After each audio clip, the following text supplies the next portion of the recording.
tema da minha mensagem hoje é desgraça aos pecadores. Lucas 12:45 diz assim: mas se aquele servo disser no seu coração, o meu senhor demora para voltar, e começar a espancar os criados e as criadas, e a comer e a beber e a embriagar-se, virá o senhor desse servo num dia em que ele não espera, e numa hora em que ele não sabe, e o despedaçará e lhe dará o destino dos infiéis. Até aí tá bom, olha para cá.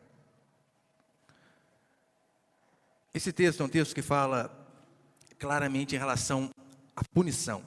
Punição. E punição é algo que nós vemos para cristãos genuínos, para falsos crentes e para ímpios. Nós vemos isso em toda a Escritura. Deus punindo severamente o seu povo, principalmente o seu povo.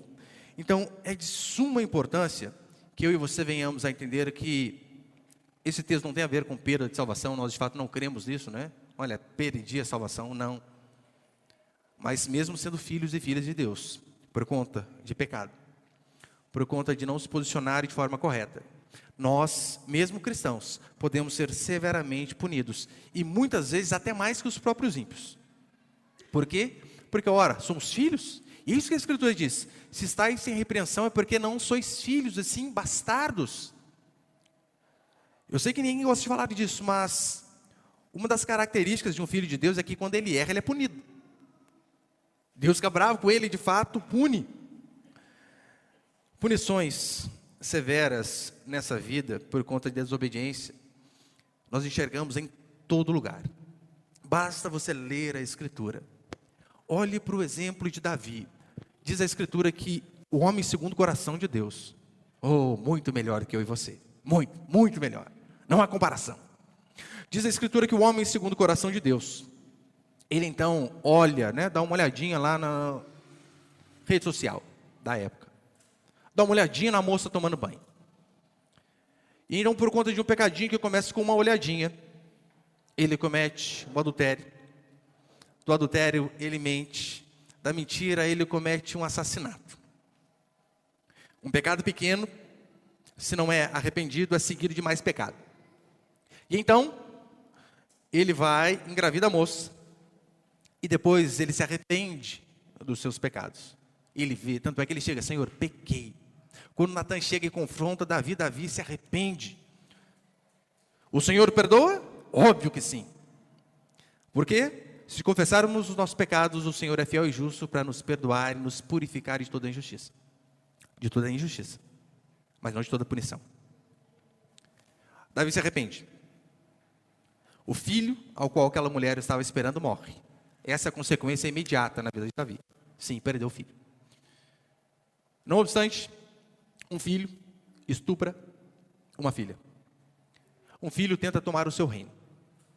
Diz a Escritura que um de seus filhos sai com todas as suas mulheres no telhado para que todo Israel pudesse ver a vergonha do pai. E então, daquele dia em diante, a espada nunca mais saiu da casa do homem segundo o coração de Deus. Desgraça em cima de desgraça. Se Deus puniu esse homem, se veio desgraça sobre a vida de Davi, o que faz a mim e a você acharmos que podemos viver deliberadamente em pecado e que nada vai nos acontecer? Que ficaremos impunes. Davi não ficou. Quantas famílias eu vejo devastadas por conta de divórcio? Você sabe qual que é a proporção de divórcio fora da igreja no mundo? A média é 25%. De cada 4 casamentos, 1 termina em divórcio. Sabe qual que é a média dentro da igreja? 25%. De cada 4, 1 termina em divórcio. Ou seja, não há diferença. Uma vez um irmão, casado, e eu constantemente dizia a ele: não ande com esse tipo de gente. Isso aqui não é amigo para que você ande. Você tem uma esposa. Você precisa entender que você é responsável por uma casa. Não dê ouvidos. Rapaz, você tem uma esposa, você tem filhos. Não ande por esse caminho. Maus amigos nos levam a maus lugares. Maus lugares nos levam a cometer más ações. Más ações desgraçam a nossa vida. Então, por conta desses amigos que não prestavam, ele acabou cometendo um adultério. E sendo que ele já tinha me ouvido falar durante anos, priorize a Deus. Lidere a sua casa. Seja um homem bíblico, seja um homem de verdade. Não ouviu. Então um dia ele vem a mim, aos prantos, dizendo: minha mulher foi embora. Eu tenho que ficar sozinho? Eu falei: você a traiu? Sim. Vai ter que ficar sozinho. E aí nessas horas nós vemos marmanjos chorando, de soluçar. E eu disse a ele o seguinte: colha as desgraças do seu pecado. Você sabia qual o caminho, e ainda assim, continuou a fazer o que é errado. Agora, não adianta fugir. Consequências sempre virão. Deus é misericordioso, podemos orar por Ele, para que Ele seja misericordioso ainda mais, tenha graça sobre nossas vidas, óbvio. Mas Deus ser gracioso não quer dizer que sempre Ele vai tirar aquela punição que nós merecíamos. Davi, Ele não tirou. Perdoou Davi. Davi não perdeu a salvação, não deixou de ser filho de Deus, por conta do seu pecado. Mas que teve uma baita de uma desgraça em sua vida, ele teve. Deus despedaça, é o que diz o texto. Despedaça aqueles que vivem em pecado. Mas sabe qual que é o grande problema de hoje em dia? Quantos aqui já ouviram falar naquele sermão de Jonathan Edwards, chamado Pecadores nas Mãos de um Deus Irado? Alguns. O problema de muitos lugares hoje, de muitas igrejas cristãs como a nossa, é que sermões como Pecadores nas Mãos de um Deus Irado, até o nome já nos dá medo, né? Pecadores nas Mãos de um Deus Irado, nós. Esses sermões têm a cada dia mais sumido. Não se prega mais sobre isso. Essas mensagens foram substituídas por Pablo Marçal: não desista dos seus sonhos, vamos destravar tudo. E a consequência que nós vemos é uma falta de temor absurda nas igrejas. Cristãos que vivem de qualquer maneira. E os pastores se esquecem que pecadores, eles precisam ser repreendidos. Eles não precisam de estímulo. Porque se nós não repreendemos um homem que está no caminho do precipício, a única coisa que nós fazemos é acelerar a sua queda no precipício. Homens que vêm cheios de pecados, eles não precisam de um abraço carinhoso de alguém com uma camiseta escrito "conte comigo". Ele precisa ser confrontado para que ele venha se arrepender do seu pecado, para que daí então haja mudança de vida. Mas a mensagem do amor é que muda as pessoas, é o que muitos vão dizer. E sabe o que é a mensagem do amor para muitos? Foi esses dias, eu estava aqui no centro da nossa cidade, parei o meu carro no semáforo, entrou um bando de gente na frente com uma cartaz para mim, assim: Jesus te ama. Eu falei: não, que meigo, hein? Quase chorei, tão emocionado. E eles pensam que isso é amor. Não é. Amor é você ver alguém indo para um caminho errado, e você, nem que seja aos berros, dizer: saia deste caminho, ainda que essa pessoa vire as costas para você, deixe de ser amigo, te bloqueie em tudo que é lugar. Mas amigo e amor de verdade é ver alguém indo para o precipício e fazer de tudo para que ela possa ser alertada. A única coisa que pode mudar a minha e a sua vida, e de qualquer outra pessoa, que pode transformar a nossa existência, eu e você termos um entendimento correto da lei de Deus. Porque só a partir deste momento nós vamos ver o quão pecadores nós somos. E assim que vermos o quão pecadores nós somos, não vai haver outro caminho para mim e para você, a não ser suplicar por graça e misericórdia do nosso Senhor. E com base nisso eu vou passar alguns princípios aqui. 3, põe o primeiro aí, por favor, meu irmão. O primeiro princípio é o seguinte: só a lei nos leva a Cristo. Paulo, ele vai dizer assim: a lei nos serviu de aio. Aio é um guia, né? Eu acho que eu tenho ali, põe ali, por favor. Gálatas 3, 24. Desse modo, a lei tornou-se guia para nos conduzir a Cristo, a fim de que pela fé fôssemos justificados. Não é a lei que salva. Não somos salvos pela obediência dos mandamentos, não. Mas Paulo diz que os mandamentos, que a lei, tem um papel fundamental. A lei é um tutor. é um guia, é alguém que nos leva a Cristo. E como que essa lei nos leva a Cristo? Eu sei que hoje, por conta de você ouvir para tudo que é canto aí, né, vivemos na era da graça. Os pregadores que hoje são ministros do Evangelho devem pregar a respeito da graça e para tudo que é lado. E eles dizem assim, porque a época da lei passou. Não estamos mais na época da lei. Aquilo é outro tempo. E se nós pregamos a lei, como eu vou fazer aqui, constantemente, sabe que eu sou chamado? Legalista, retrógrado, antigo, antiquado. A lei passou de fato? Será? Para essas pessoas que dizem que a lei passou, você deve lembrar a elas o seguinte: Jesus Cristo pregou sobre a lei. Não existia Novo Testamento na época dele. E qual era a Bíblia que Jesus Cristo usava? Era o Antigo Testamento. A única diferença é que mandamentos cerimoniais o Senhor cumpriu. Agora, aqueles morais, eles continuam servindo até hoje. Ora, porque se nós andarmos por esse caminho e falarmos assim que a lei passou, então nós podemos pegar Êxodo capítulo 20, onde diz: não matarás, não furtarás, não adulterarás. Rasgue. Ora, mate à vontade, adultere à vontade, faça o que você quiser. Aqueles princípios, eles são eternos. Jesus Cristo cumpriu tudo que a lei dizia a respeito daquilo que era cerimonial. Os princípios morais continuam servindo até hoje. Continuam servindo até hoje. E só uma mudança de vida em qualquer um de nós e em qualquer pessoa é quando você tem esse verdadeiro entendimento.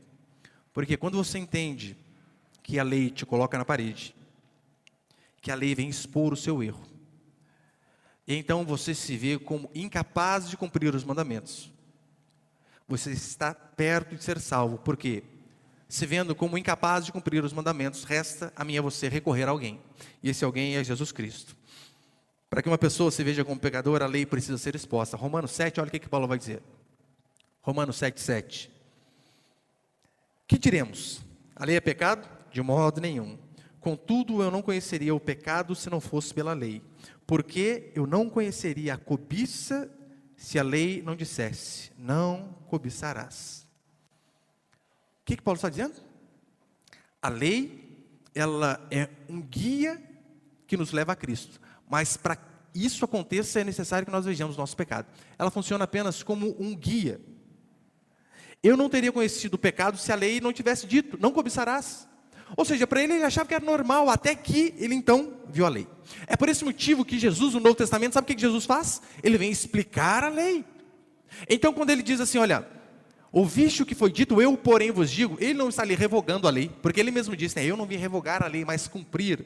Revogar, eu sei que é um termo jurídico ali, mas significa, olha, eu não vim anular a lei.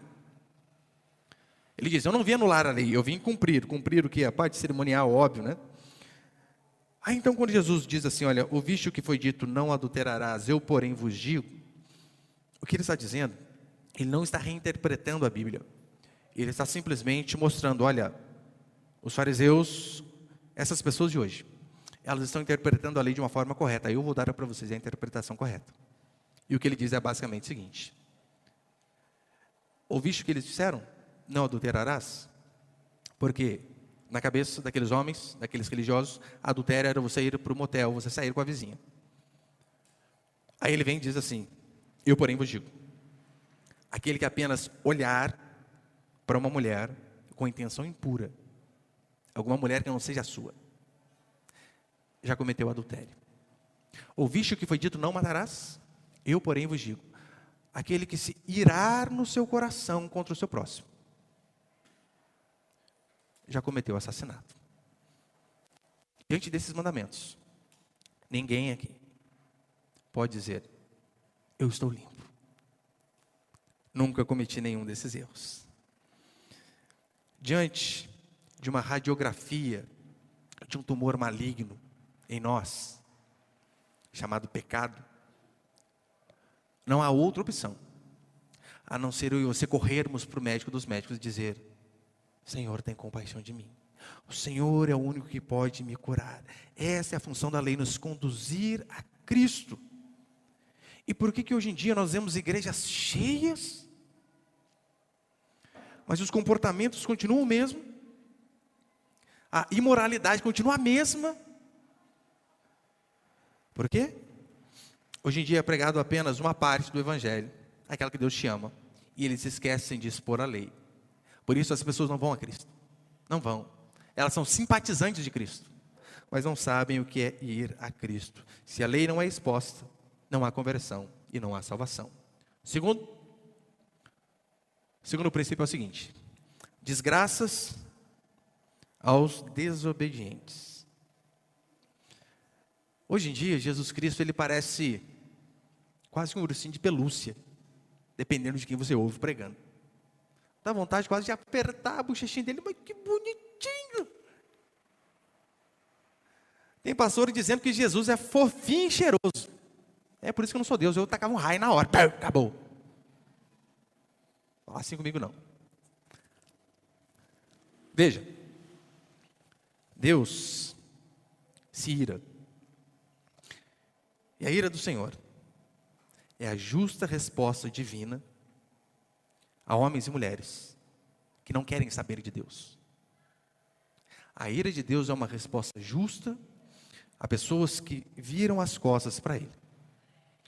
Em 2007, em nosso país, aconteceu um caso de grande repercussão. Você deve se lembrar. Um menino de 7 anos chamado João Hélio. Ele estava no carro com a sua mãe. Foram assaltados no Rio de Janeiro. A sua mãe tentou sair correndo ali do carro, só que infelizmente não conseguiu tirar o menino. E o menino ficou preso no cinto de segurança.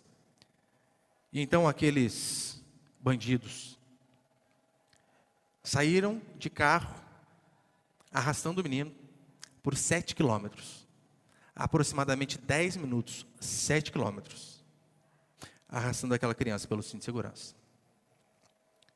2008, um ano depois, Isabela Nardoni, uma menina de 5 anos. Ela foi agredida por sua madrasta no carro. Ela foi estrangulada por sua madrasta no apartamento. O seu pai chega naquele local e vê a menina desfalecida e pensa que ela tinha morrido. O pai a joga pela janela. E mente para a polícia dizendo que uma terceira pessoa fez isso. Uma terceira pessoa. Essa semana, uma menina de 11 anos foi noticiada que estava grávida. O site da Intercept disse que foi fruto de um abuso, estupro. Depois foram verificar, não foi. O seu namoradinho de 13 anos, ao qual todos sabiam que namorava com ela, a engravidou. Um menino de 13 engravidou uma menina de 11. A nossa lei é péssima. A nossa lei permite o aborto até a 12ª semana em casos de estupro e crianças sem cérebro. A OMS toda a vida sugere que em casos de estupro, apenas em casos de estupro, o prazo máximo para se interromper uma gravidez é de 22 semanas. Orientação da Organização Mundial de Saúde. Só em casos de estupro. Não foi esse caso. Ou seja, não havia nenhuma base legal para que um bebê de 7 meses fosse assassinado. Nenhuma. Aquele bebê tinha 29 semanas. Podia nascer. Sim, 29, 7 meses já pode nascer. Às vezes com algumas debilidades ali, um período na UTI neonatal, mas sobrevive tranquilamente. 29 semanas. Sabe o que é uma grávida de 29 semanas? Olha para minha esposa, amanhã ela faz 29 semanas. Eu e os meus filhos, às vezes, gastamos tempo, deitado na cama, acariciando a barriga, vendo o Heitor mexer com 7 meses. 7. É impressionante. Aí a gente fala, o menininho responde aos estímulos. 29 semanas. Tem uma irmã da nossa igreja, a irmã Lígia. Ela está de algumas semanas a menos. E aqui, graças a Deus, acho que tem umas 7 irmãs grávidas. Todas mais ou menos ali no mesmo período. E essa irmã muito preciosa para nós, ela, desde o começo da gestação, tem passado muitas dificuldades, muitas. Ela já perdeu 3 bebês. 3. Está grávida agora de novo. E desde o começo da sua gestação, ela está tendo dificuldades com sangramento. Vai ao hospital, volta, vai ao hospital, volta. Teve que fazer seclagem, né, que é uns pontos que dá no útero para o útero, para a criança não sair antes do tempo. E nessa semana agora, ela foi internada de novo. E vai ficar pelo menos 3 meses internada. 3 meses. Ou seja, até quase o bebê nascer. Fazendo de tudo para que possa ter a graça de segurar um filho nos braços. Se eu e você que somos cristãos, vemos pessoas apoiarem o assassinato de crianças inocentes,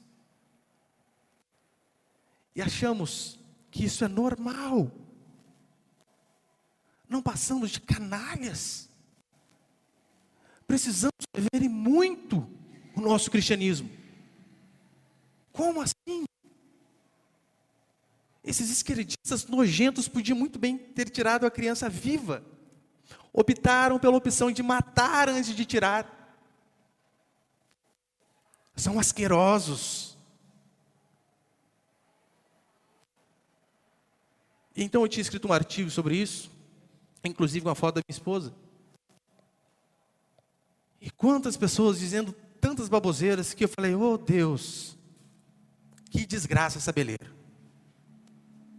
Coisas absurdas. A ponto de uma mulher me dizer assim, porque eu disse, né? Custava tirar a criança viva e colocar em um orfanato. Havia fila de adoção para essa menina. Detalhe, era menina. As feministas, endemoniadas, que pregam o direito das mulheres, mataram uma menina de 7 meses. E não foi por conta de estupro. Então, uma moça me disse assim, você acha que todo orfanato é legal? O orfanato não é esses chiquititas que talvez você viu.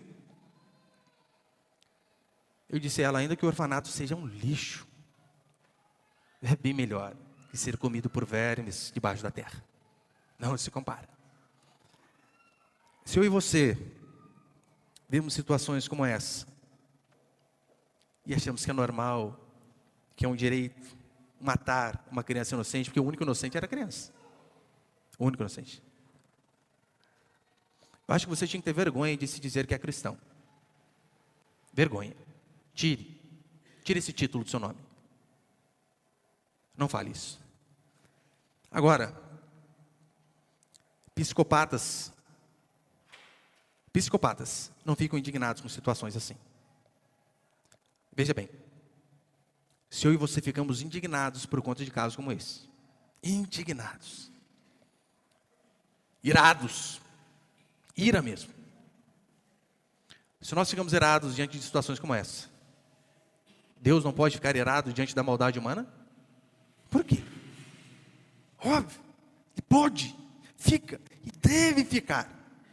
Normalmente espancadores de mulheres odeiam encontrar alguém mais forte que eles, sabia? Odeiam.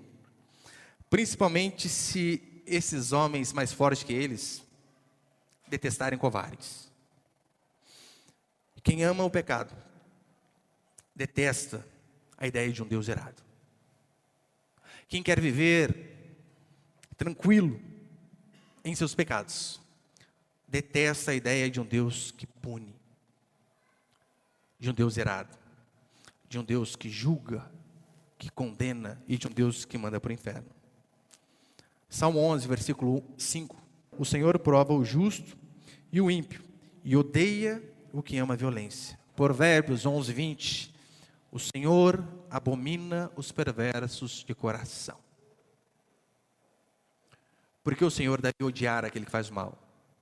Porque Ele é bom. Deus é amor, sim. É justamente pelo fato dele ser amor e pelo fato dele ser bom, Ele precisa se indignar com aquilo que é mal. E terceiro, e último princípio para encerrar.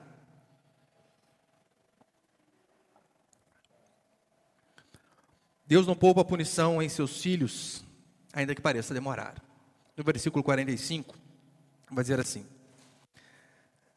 mas se aquele servo disser no seu coração, o meu senhor demora para voltar, e começar a espancar os criados e as criadas, e a comer e a beber e a embriagar-se, virá o Senhor deste servo num dia em que ele não espera, numa hora em que ele não sabe, e despedaçará, ele dará o destino com os infiéis.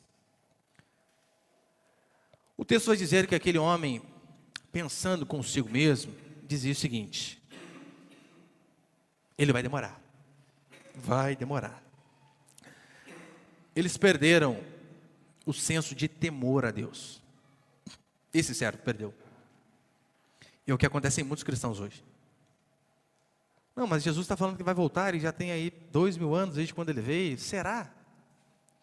E então, por conta desta aparente demora, que não é demora, é no tempo certo. Por conta dessa aparente demora, as pessoas perdem o temor a Deus. Perdem o temor. Veja, eu citei aqui o exemplo de Davi. Deus não poupou o pecado num homem segundo o seu coração. Moisés, que diz a Escritura que via Deus face a face, como ninguém. A Escritura vai dizer que o Senhor vê Moisés em uma estalagem e o Senhor quis matá-lo. Mataram o seu servo. Hoje cedo, eu li com os meus filhos sobre os gibeonitas, segundo Samuel, e ali acontece um caso bastante interessante. Os gibeonitas, vendo que o povo de Israel estava vencendo batalhas, ganhando terreno, os gibeonitas, com medo de serem mortos, eles que eram vizinhos, eles vão lá, colocam roupas velhas, sandália velha, eles pegam bolos embolorados, para aparentar, né, que estava há tempos caminhando. Chegam diante do povo de Deus e dizem assim: façam uma aliança conosco. Nós viemos de muito longe. Olha a nossa roupa, já está velha, a nossa sandália já está gasta. O pão nós tiramos quentinho do forno, já está todo embolorado. Viemos de muito longe para fazer aliança com vocês. Sabe o que aconteceu?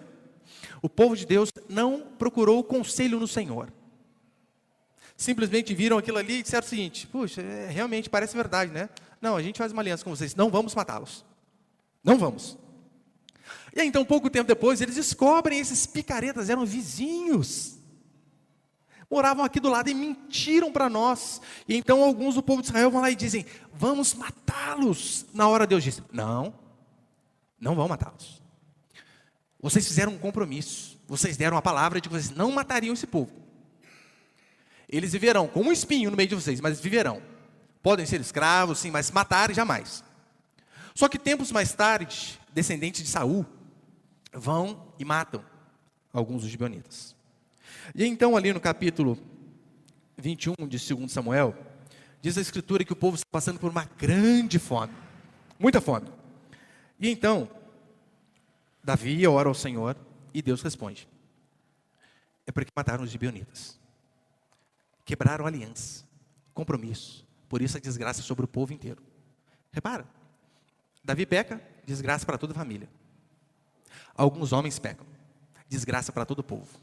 E aí então Davi vai aos gibeonitas e diz assim: o que vocês querem para que Deus possa voltar a ter misericórdia de nós? Os gibeonitas dizem assim: não, Davi, longe de nós, não queremos dinheiro, terras, posses, nada. Davi enfatiza de novo: o que vocês querem? Porque só assim o Senhor vai voltar a ouvir as nossas orações. E então aqueles homens dizem o seguinte: queremos 7 homens, descendentes daquele que nos matou, que matou, né, alguns de nós. Queremos 7 homens para que esses homens sejam enforcados. Davi então vai, pega 7 da descendência de Saul, e entrega aos gibeonitas. Os gibeonitas enforcam aqueles homens. E sabe o que Deus faz para parar aquela chacina? Nada. É tão interessante que no capítulo 21, versículo 14, diz assim: depois disso, dessa chacina de 7 homens enforcados, Depois disso, Deus atendeu a oração em favor da terra. Eles pecaram. O Senhor não os poupou. Pelo contrário, só voltou a ouvir depois que aquilo foi resolvido. Então, que história que é essa que Deus não pune? Que história que é essa que Deus não pune o seu povo por conta de pecados? Que Deus é um vovô bobalhão que não importa o que você faça, mas Ele vai sempre te perdoar? Esse Deus não é o Deus da Escritura. Veja o que Deus fez com Israel por meio da Babilônia. A Babilônia era um povo terrível. Durante anos, profetas como Jeremias diziam assim: arrependam-se do seu pecado, ó povo de Deus, senão a Babilônia vai vir e vai desgraçar com vocês, vai acabar com vocês. Jeremias durante anos pregando em lágrimas, para que aquele povo pudesse se arrepender dos seus pecados. Jeremias 13:22. Se disseres no seu coração: por que aconteceram essas coisas comigo? Por causa de teus muitos pecados, as tuas roupas foram levantadas e foste estuprada. E que é só um eufemismo para expressar uma verdade enorme. Ele está dizendo assim: olha, quando vocês começarem a perguntar por que tanta desgraça em nossa vida, ele lembra: por conta da multidão dos vossos pecados. É tão certo que depois de ele pregar durante anos, em 2 Reis, nós vemos essa profecia se cumprindo, de que a Babilônia viria desgraçar o povo de Deus. A Babilônia sitia, fica ao redor ali do povo de Deus por 2 anos, até que eles acabaram o mantimento, água e tudo, e infelizmente enfraqueceram e a Babilônia entrou. Dentre muitas desgraças que o povo babilônico fez ao povo de Deus, a Babilônia, usada por Deus para punir o seu povo. Dentre muitas desgraças, a Escritura vai falar sobre os filhos do rei Zedequias. Os filhos do rei Zedequias, eles foram degolados. Sabe esses assassinatos que você vê no Oriente Médio? Aqueles terroristas, arrancando o pescoço? Põe ali, por favor. 2 Reis 25:7. Degolaram os filhos de Zedequias à vista dele. Furaram seus olhos, prenderam-no com correntes de bronze e o levaram para a Babilônia. Tente entender o quão macabro é isso aqui. O rei está ali. E então, os seus filhos são decapitados na sua frente. Degolados, arrancado a cabeça. Logo depois do rei ver os seus filhos degolados, esses homens furam os seus olhos, os deixam cegos. Para quê? Para que a última imagem do rei fosse seus filhos sendo degolados. E então levam-no escravo para a Babilônia. Desgraça sobre o povo de Deus. Casas foram queimadas, o templo foi queimado. Mulheres foram estupradas na frente de seus maridos. Eu não tenho coragem nem de fazer esse exercício de pensar como essa desgraça. Deus me livre. Mulheres foram estupradas na frente de seus maridos. Se depois de ler Jeremias, você ainda dizer assim: olha, eu não sei por que tanta desgraça acontece. Eu sei responder. Sabe por quê? Deus. Quando alguém perguntar para você por que crianças morrem, porque meninas são violentadas, porque aviões caem, porque a desgraça está sobre a nossa nação, diga: Deus. Deus justamente punindo pessoas que viram as costas para Ele. Deus justamente punindo o seu povo, que mesmo sabendo por vezes a sua vontade, não obedece. Imagina você ali naquela situação, você olha para um lado, vê corpos jogados. Um amigo meu foi ao Haiti, serviu lá durante 6 meses, e ele dizia que eram as cenas mais terríveis que um ser humano podia ver. Ele me dizia assim: pastor, por vezes eu tinha que pegar a retroescavadeira do exército e tirando corpos da frente para a viatura poder passar. gente morta para todo lado. Lá, os haitianos ofereciam suas filhas de 10, 12 anos a $5 para que nós pudéssemos ter relações com elas. Era uma miséria absurda, uma desgraça inigualável. Aí imagina você olhando esses homens. Imagina você aqui neste lugar. Homens decapitados, com as suas tripas por lá de fora, cortados ao meio e degolados. Muitos babilônicos, quando eles queriam torturar um pouco mais, sabe o que eles faziam? Eles empalavam os seus inimigos. Sabe o que é empalar? Era uma estaca, que ela começava pontiaguda assim, né, bem fininha, e ela vinha aumentando a sua bitola, aumentando o seu tamanho. Então essas estacas eram colocadas no orifício traseiro, eram atravessadas até sair pela boca. E eram fincadas nas cidades e aqueles homens ficavam ali. O povo de Deus sofreu com os babilônicos terríveis desgraças. Por quê? Desobedeceram. Foram infiéis ao seu Deus. Os que não morreram foram levados escravos para a Babilônia com aquelas lembranças do seu povo sendo destroçado. Você acha que eu estou exagerando? Põe ele, por favor. Lamentações 5. O livro de Lamentações de Jeremias. O que é Lamentações? É Jeremias vendo aquela desgraça toda, dizendo assim: há quanto tempo eu avisei vocês, arrependam-se dos seus pecados, ou a Babilônia virá. Ele então passa uma vida inteira fazendo isso. O povo não dá ouvidos. Então o livro de Lamentações de Jeremias, é ele chorando pelo povo não ter dado ouvidos a ele, porque ele estava falando da parte do Senhor. Lamentações 5:11. Violaram as mulheres em Sião, as virgens nas cidades de Judá. 2:12. Essas crianças dizem: mamãe, estou com fome, mamãe, estou com sede. Elas caem pelas ruas e morrem aos poucos nos braços das mães. Lamentações 4:10. As mãos das mulheres compassivas cozinharam os próprios filhos. Estes lhes serviram de alimento na destruição do meu povo. Só que eu sei que o Evangelho, Paz e Amor hoje não prega isso aqui. Já leu alguma vez isso aqui na Escritura? A sua Bíblia tem essas passagens. Confira, leia. Tudo isso contra o povo de Deus. E como é o Deus de muitos cristãos hoje? O Deus de muitos cristãos é qualquer coisa que expulse disciplina, castigo ou ira. Onde já se viu? Deus não é dessa forma. Israel, ao ver tanta desgraça, diz a Escritura que o povo temeu a Deus, se arrependeu, voltou para o Senhor, e o Senhor agiu com misericórdia. No Novo Testamento, João, quando tem uma revelação de Jesus Cristo, diz a Escritura que ele cai como morto, mais um símbolo de temor, de reverência.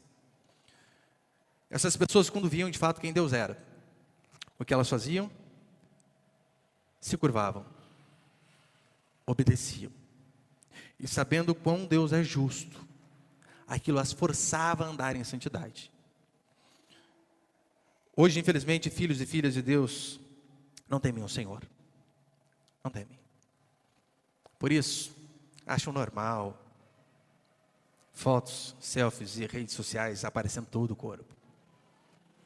Por isso acham normal, termina com uma, vai para outra, termina com outra, vai para outra. Por isso acham normal relações íntimas antes do casamento. Acham normal. Porque não conhece o quão irado Deus é e tudo o que Ele é capaz de fazer ao seu próprio povo. Eu e você, mais uma vez, temos a chance de, diante de um Deus irado como nós, míseros pecadores, nos dobrarmos diante dEle e dizer: Senhor, tem compaixão de mim.